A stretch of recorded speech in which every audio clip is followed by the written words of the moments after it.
নতুন বছরের শুরুতেই ত্রিপুরা রাজ্যের সরকারি কর্মচারী, শিক্ষক ও পেনশনারদের মনে একটাই প্রশ্ন, অষ্টম পে কমিশনের আলো কি এবার দেখা যাবে নাকি অপেক্ষা আরও দীর্ঘ হবে?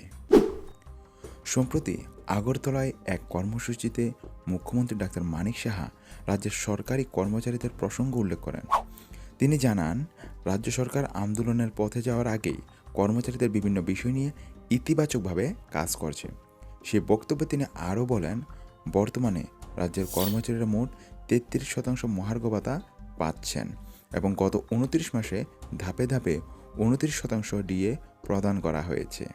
তবে এই বক্তব্যের পরও রাজ্যের কর্মচারী মহলে একটি প্রশ্ন ঘুরপাক খাচ্ছে, ভার্মা কমিটির রিপোর্ট কোথায়? 2018 সালে সপ্তম বেতন কমিশন সংক্রান্ত বিষয় খতিয়ে দেখতে যে কমিটি গঠন করা হয়েছে সেই রিপোর্ট আজও জনসমক্ষে আসেনি। বর্তমানে কেন্দ্রীয় সরকারি কর্মচারীরা প্রায় 53% মহার্ঘ ভাতা পাচ্ছেন, সেখানে রাজ্যের কর্মচারীরা পাচ্ছেন 33%, অর্থাৎ কেন্দ্র ও রাজ্যের মধ্যে ডিএর পার্থক্য দাঁড়াচ্ছে প্রায় 20 থেকে 21%। এর আগে অর্থ দপ্তরের তরফে জানানো হয়েছিল প্রায় 27,000 কোটি টাকার রাজ্য বাজেটের মধ্যে প্রায় 14,000 কোটি টাকা চলে যায় বেতন ও পেনশনদের খাতে।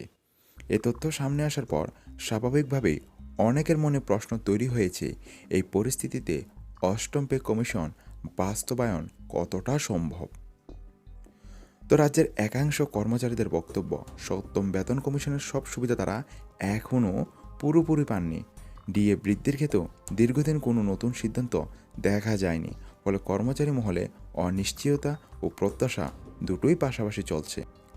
সরকারি কর্মচারীরা কেবল একটি শ্রেণী নন, তারা শিক্ষক, স্বাস্থ্যকর্মী, পুলিশ, অফিসকর্মী, যারা প্রতিদিন রাজ্যের পরিষেবা ব্যবস্থাকে সচল রাখেন। তাদের বেতন ও ভাতা শুধু সংখ্যার হিসাব নয়, এর সঙ্গে জড়িয়ে আছে তাদের পরিবার ও ভবিষ্যৎ। নতুন বছর 2026 চলে এসেছে।